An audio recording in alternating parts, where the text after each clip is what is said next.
In October 1941, a wounded tank commander is carried into a field hospital behind the collapsing Bryansk front. He is 21 years old.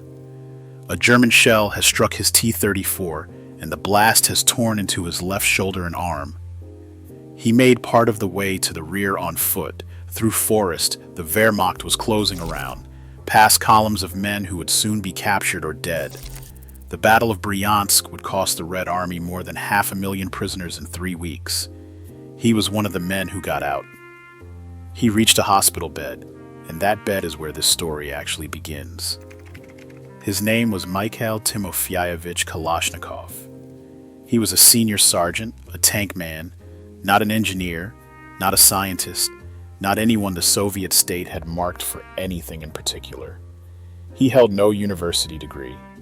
He had no formal training in firearms design. What he had was a wound that kept him in that hospital until April 2042, and a habit he could not switch off.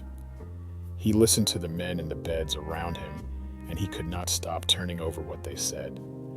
The soldiers were bitter about their rifles. Most of them carried the Mosin Nagant, a bolt-action design from the 1890s, slow to fire, slow to reload, and there were never enough to go around. Kalashnikov later wrote that in the fighting he had seen, 3 men had shared a single rifle. The Germans were fielding submachine guns that threw out far more fire than anything in Soviet hands. A man lying in a hospital bed with a ruined shoulder had a great deal of time to think about that gap. Kalashnikov thought about almost nothing else. He asked for books. The hospital kept a small library, and he read what it held on weapons and mechanisms, and he began to sketch in a notebook. The idea that took shape was not a small one. He wanted to build an automatic weapon for the ordinary Soviet infantryman, the conscript with little training and less time, a weapon that would keep firing when everything around it was frozen, fouled, and falling apart. He had no workshop. He had a pencil, a notebook, and the memory of every machine he had ever taken apart. This channel exists for stories exactly like his, the people behind the weapons that bent the shape of the last 100 years. If that is what you came for, take a second to subscribe so the next one reaches you when it goes up. Now, back to the boy from Kuria. That memory ran deep because Kalashnikov had been pulling things apart his whole life. He was born on the 10th of November 1919 in Kuria, a village in the Altai region of southern Siberia. He was the 17th of 19 children born to Timofey and Alexandra Kalashnikov, peasants who measured each year by whether the family made it through the winter. Of the 19 children, only 8 reached adulthood. Mikhail was a sickly boy, small and often ill, and more than once the family braced to lose him as well. Then the state came for them. In 1930, as Stalin's war on the so-called kulaks swept the countryside, the Kalashnikov household was branded prosperous peasants, an enemy class by definition. Their property was seized. Timofey and most of the family were deported east to the village of Nizhnaya Mokhovaya in Tomsk Oblast, set down in the Siberian Taiga and left to make a living from half-frozen ground. Timofey died there. The family stayed alive by hunting as much as farming, and it was hunting that first put a rifle in the boy's hands. His father's gun, used in the forest to keep the family fed, taught him what a working mechanism felt like before he could have explained why one design was better than another. He learned its faults the way only someone whose next meal depends on a rifle ever learns them. The stiff bolt in the cold, the way a poorly made part will fail at the worst moment. The exile could have broken him. Most of those who were dumped into the Taiga in 1930 never recovered anything. Instead, it sharpened him. He was a quiet, watchful boy who took apart locks, clocks, and tools to see what made them move, and who read whatever he could get his hands on. He carried the mark of kulak origins as a danger he could not afford to have known. a fact in his file that could have ended any future before it started. He grew into a young man who could not leave machinery alone. He took apart whatever he could reach. He found work near a railway, doing technical and clerical jobs, and he kept tinkering on the side. There was nothing in his record to suggest a future. He was the exiled son of condemned peasants, which in the Soviet system of the 1930s was closer to a sentence than a start. He carried that fact quietly for the rest of his life and mentioned it openly only near the end. In 1938, he was conscripted into the Red Army. Because he was small and showed an obvious gift for machines, he was sent to the Tank Corps, first as a mechanic, then trained up as a tank commander on the T-34. The Army gave him, for the first time, real tools and real metal. He used them at once. While still in training, he invented a device to count the rounds fired from a tank's main gun, then a meter to track the running hours of a tank engine, then improvements to the pistol port on the turret. The little inventions worked, and they worked well enough that they reached the attention of senior officers. By one account, Marshal Georgy Zhukov, one of the most powerful soldiers in the Soviet Union, personally handed the young sergeant a wristwatch as a reward. A peasant son from the Taiga had built something a marshal noticed. The recognition changed how he saw himself. He was no longer only a tank crewman counting the days. He was a man whose ideas could travel up the chain of command and come back as approval. And he began to think of invention as a path rather than a hobby. Then the Germans invaded. Kalashnikov served on the T-34 tanks of the 24th Tank Regiment, part of the 12th Tank Division, in the catastrophic summer of 1941. His unit fought at the Battle of Brody in June, one of the largest tank battles in history up to that point, and a disaster for the Soviet armored forces. Thousands of Soviet tanks were lost in a matter of days, many of them abandoned or broken down rather than knocked out, the whole armored force collapsing under poor command and German air power. The division was shattered and pushed back. Kalashnikov saw up close what happened to men who went into modern war with equipment that failed them, and the lesson sank in deeper than any classroom could have driven it. By October, the survivors were caught up in the German drive on Moscow, and at Bryansk, the shell found his tank. That is the wound. The title of this story turns on. It put him in the hospital bed, and the hospital bed put the idea in his head. When he was discharged in 1942, he did not return to a tank. He went looking for a way to build the weapon he had drawn. He talked his way into a railway depot workshop where former colleagues helped him machine a prototype on borrowed time and borrowed equipment. He was a wounded sergeant building a firearm with no authorization and no budget, which in wartime carried real risk, but he pressed ahead because he could not let the idea go. His first real design was a submachine gun. By the standards of a self-taught sergeant working in a shop after hours, it was a remarkable object. By the standards of the Soviet weapons establishment, it was not good enough. Experts examined it and rejected it for production. The design borrowed too much, weighed too much, and offered too little advantage over weapons already in service. But the men who examined it saw what the prototype means. A tank sergeant with no training had taught himself enough to build a functioning automatic weapon from scrap and instinct. That was rare. Instead of sending him back to the front, the Army reassigned him to weapons development. In 1942, he was attached to the Central Scientific Research Small Arms Proving Ground, the institution where the Soviet Union tested and refined its firearms. For the first time in his life, the boy from Korea was in a room full of people who did what he had only imagined doing alone. He kept losing. In 1944, he designed a gas-operated carbine for a new intermediate cartridge the Soviets were developing, the 7.62 by 39mm round that would define their small arms for the next half-century. His carbine was sound. It lost the competition to a design by Sergei Simonov, which entered service as the SKS. Kalashnikov was beaten by a more experienced man, and he went back to his bench and started again. This pattern, build, lose, learn, rebuild, ran through the whole early stretch of his career. He was not a prodigy who arrived fully formed. He was a stubborn man who would not stop refining until the thing in his hands did what he wanted it to do. The competition that mattered came next. The Soviet army wanted a new automatic rifle built around that intermediate cartridge, something between a pistol round and a full-power rifle round, light enough to control on automatic fire and powerful enough to matter at combat range. The trials drew the best designers in the country, including Vasily Degtyaryov and Georgy Shpagin, men who had already put weapons into the hands of millions of Soviet soldiers. Kalashnikov, working with a small team that included the draftsman Alexander Zaitsev and the engineer Vladimir Deikin, entered his own design. He had named an earlier prototype the Miktim, stitched together from his first name and patronymic, Mikhail Timofeyevich. He refined it through round after round of testing. The trials were brutal by design.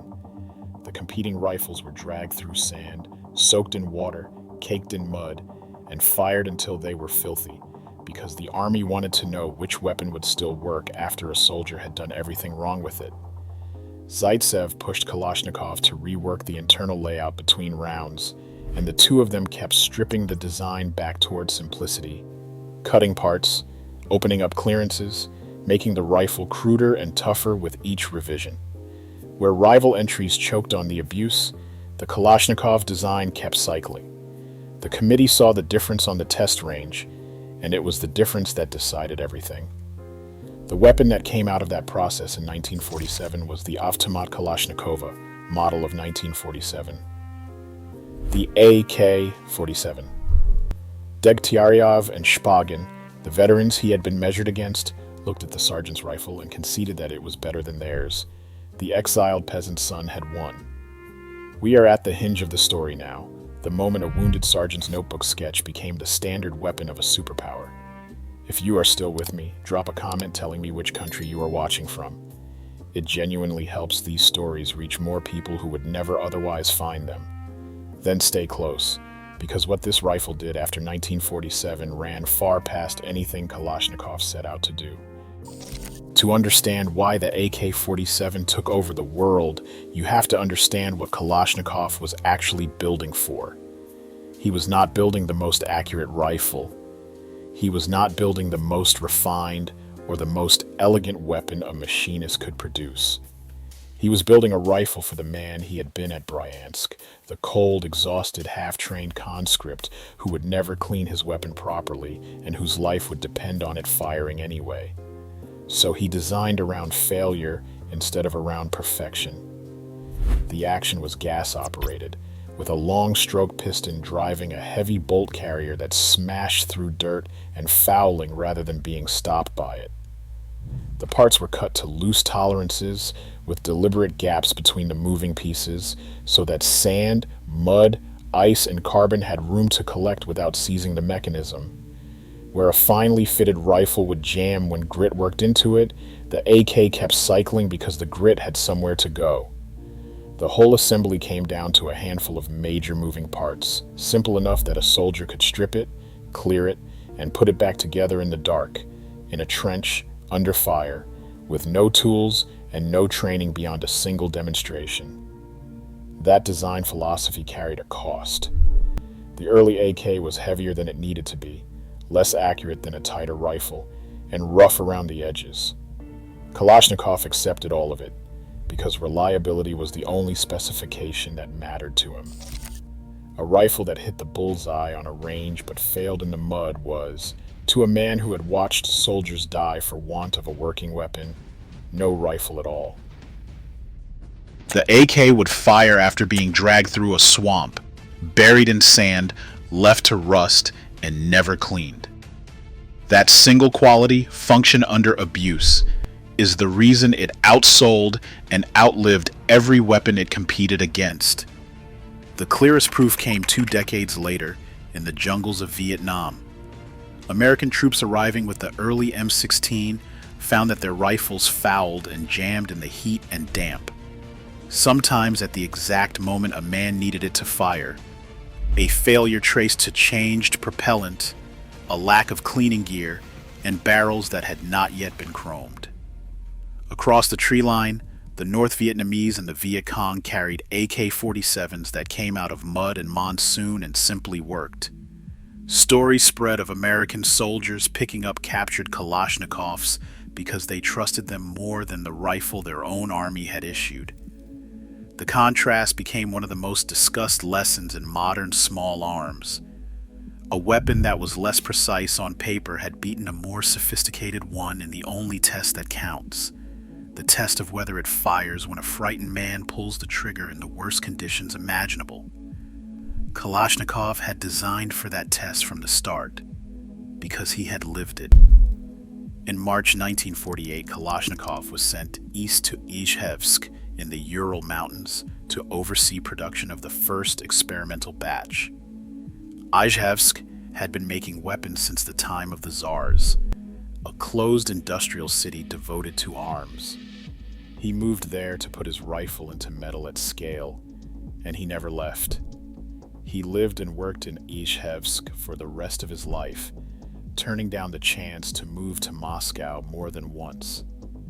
The first batch of roughly 1,500 rifles passed military testing, and in 1949 the AK-47 was formally adopted as the standard issue rifle of the Soviet Army. For its first years, the rifle was treated as a state secret. Izhevsk was a closed city, sealed off from foreigners and from most Soviet citizens, a place that existed to make weapons and was kept off the ordinary map of public life. Soldiers issued the new rifle were instructed to carry it in a special canvas cover that hid its outline and to pick up their spent cartridge cases after firing so that nothing about the design leaked out. Kalashnikov lived inside that secrecy for decades, a celebrated man whose home city most of his countrymen could not visit and whose work was classified even as his rifle was quietly being shipped to allies around the world. He raised his family there, worked at the same plant year after year, and turned down repeated invitations to move to Moscow, where the honors were handed out. Then the numbers began to climb in a way no firearm had ever climbed before. The Soviet Union did not treat the AK as a national secret to be guarded. It treated it as a tool of foreign policy. Moscow handed the design to its allies and its clients, set up production lines across the Eastern Bloc, and let the rifle spread. Poland built it. Bulgaria built it. East Germany, Hungary, Romania, Yugoslavia, in its own way, all built it. China produced its own version as the Type 56 and turned out tens of millions. North Korea built it. Egypt and Iraq built it. The rifle was licensed, copied, reverse engineered, and stamped out in factories on 4 continents, often with no payment and no permission. And the Soviet state rarely objected, because every AK in a friendly hand was a small advance for Soviet influence. The total has never been counted exactly, because so many were built outside any official record. The widely accepted estimate is that more than 100 million AK-47 rifles and their direct descendants have been manufactured. No other firearm in history comes close. It is the most produced rifle ever made, and by most measures the most produced firearm of any kind. The design was refined along the way, most importantly into the AKM in 1959, which used a stamped steel receiver in place of the milled one, making the rifle lighter and far cheaper to mass produce. That single change accelerated production enormously and locked the pattern in place for generations. The AK became something larger than a weapon. It turned into a symbol that governments and movements put on display. The nation of Mozambique placed the rifle on its flag and its coat of arms, a Kalashnikov crossed with a hoe and a book, to represent the armed struggle that won its independence. Guerrilla armies, liberation movements, and insurgencies across Africa, Asia, and Latin America adopted it as a badge of resistance, precisely because it was cheap, durable, and worked in the hands of fighters with no formal training. The same qualities that made it ideal for a Soviet conscript made it ideal for anyone, anywhere, with a cause and little money. That last point, the money, is part of why it spread so far. An AK could be built cheaply, maintained by anyone, and kept running for decades, which made it the natural weapon of poor armies and poorer fighters.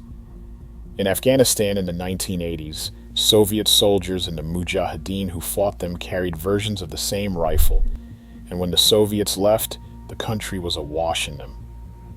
In conflict after conflict across Africa, the Middle East, and Southeast Asia, the Kalashnikov turned up on every side. In some war-torn regions, it became so common that its price tracked the local economy. A few $100s where guns were scarce and far less where they were flooded in. Cheap enough that boys too young to understand what they held were handed one and sent to fight. A rifle built so a tired conscript could defend his homeland had become the most available tool of organized violence on the planet. And its very reliability, the thing Kalashnikov was proudest of, was what kept decades-old rifles killing long after the wars they were made for had ended. Here the story bends toward a hard irony, and it echoes a pattern that runs through the history of weapons design. Kalashnikov earned almost nothing from the most produced firearm on Earth. In the Soviet Union, the design belonged to the state. There were no patents to hold and no royalties to collect. Kalashnikov himself put it plainly, saying that in his country at that time, patenting inventions simply was not a thing anyone did. He had created an object that armed half the planet, and he drew a designer's salary and his army pay. He never owned the rifle that carried his name.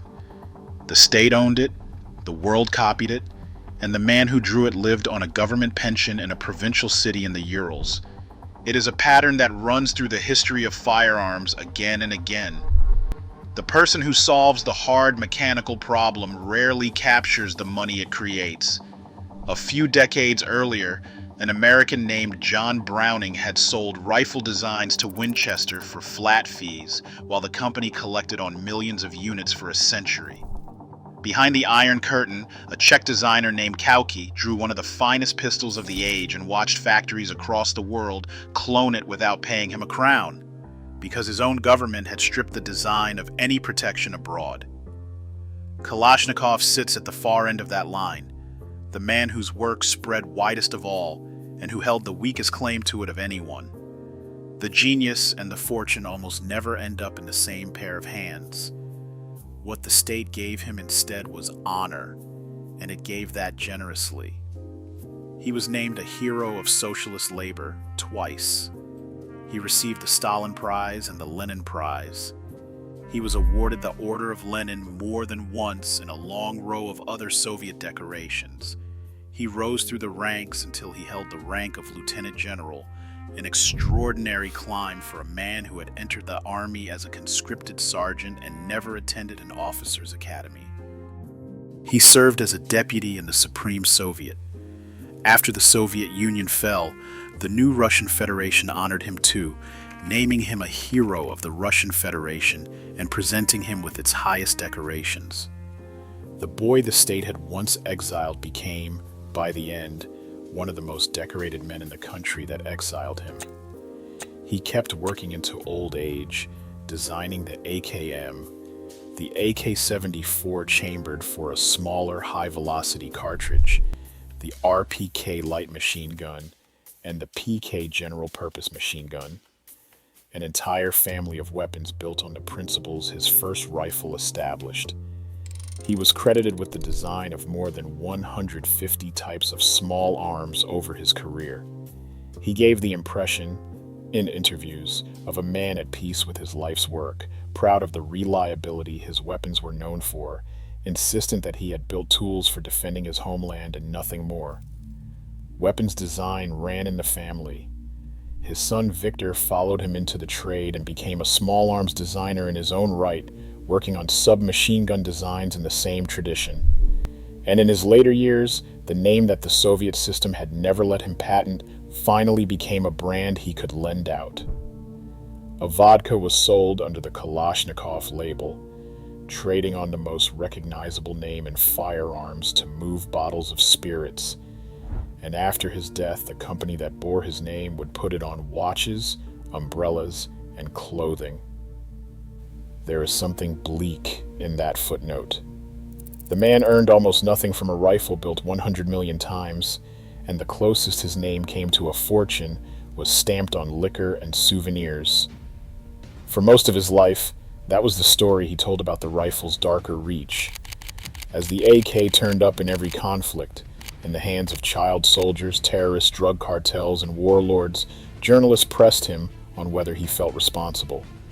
His answer was consistent. He said he slept soundly. He said that people died because of politics and politicians, and that the man who designed the mechanism was not the one to blame. He said the rifle was built to protect his country, and that he was not to blame for the ways other men chose to use it. On another occasion, with the dry humor he kept all his life, he said the Germans should be blamed for turning him into a gun designer at all, because what he had really wanted to build was farm machinery. There is a genuine sadness folded into that joke. A man who dreamed of lawnmowers and harvesters built the most widespread instrument of armed violence in human history. Near the end, the certainty cracked. In his late 80s, Kalashnikov turned toward religion, and at the age of 91, he was baptized into the Russian Orthodox Church. He spoke of crossing the threshold of a church and feeling as though his soul had been there before. And in April 2013, in his last year of life, he sat down and wrote a long handwritten letter to Patriarch Kirill, the head of the Russian Orthodox Church. He was frail by then, in and out of hospital with heart trouble. The letter was a confession of doubt from a man who had spent decades insisting he had none. He wrote that his spiritual pain was unbearable. He kept returning, he said, to one question he could not answer. If his rifle had taken away people's lives, then could it be that he, Mikhail Kalashnikov, a Christian and a believer, was guilty of those deaths, even the deaths of enemies? The longer he lived, he wrote, the more often that question forced itself into his mind. He signed the letter as a servant of God, the designer Mikhail Kalashnikov, in a hand that had begun to waver.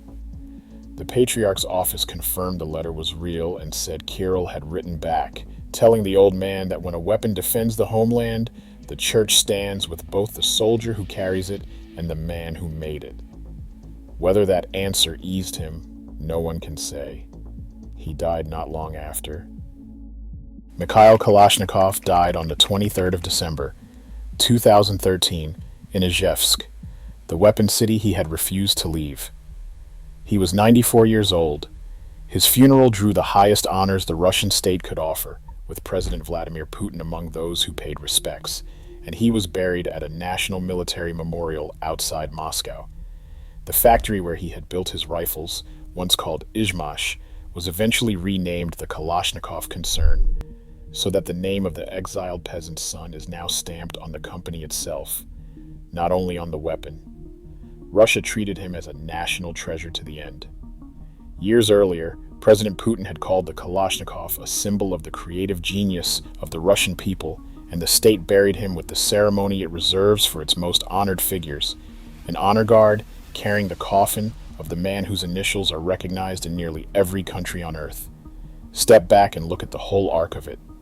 A sickly child, 17th of 19, born to peasants the state would brand as enemies and drive into the Siberian forest.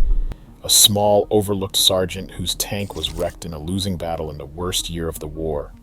A man with no degree, no patent, and no fortune, who lay in a hospital bed listening to other soldiers curse their useless rifles and decided he would build them something better. The weapon he drew with a pencil in that bed went on to be manufactured more than 100 million times, to arm the soldiers of dozens of nations, to appear on a country's flag, and to outlive the Soviet Union that produced it. The empire that made him a hero collapsed. The rifle kept being built. It is still being built today, long after the man, the state, and the war that produced it have all passed into history. Consider what that means. The Soviet Union that commissioned the rifle no longer exists. The Cold War it was forged to fight ended more than 30 years ago. The factories that first stamped it out have changed names, owners, and flags, and the rifle has shrugged all of it off. The design was so simple, so cheap, and so durable that it slipped free of the empire that created it and kept multiplying in the hands of people that empire never imagined. A peasant sergeant in a hospital bed in 1941 set in motion an object that would outlast his country, his ideology, and very nearly the entire 20th century. Few inventors of anything in any field can say their work proved that durable. He wanted to make machines that helped people live. He made the one that, more than any other, defined how they have died for 3/4 of a century. He carried that contradiction quietly for most of his life and confessed it only at the very end, in a letter written by a dying man trying to make peace with the most successful thing he ever did. He had spent decades insisting the blame belonged to politicians, and perhaps it mostly does, but the last word he left on the subject was not certainty. It was a question he could not answer, written in a shaking hand. The wound at Bryansk healed. The question it set loose in him never did. If you made it this far, you already know this channel is for people who want the story behind the steel, not just the specifications. Subscribe if you have not yet, so the next one finds you. And take a look at the 2 videos on your screen right now. I chose them because if the story of Kalashnikov held you all the way here, those 2 will hold you just as tightly. Watch them next, and I will see you in the one after that.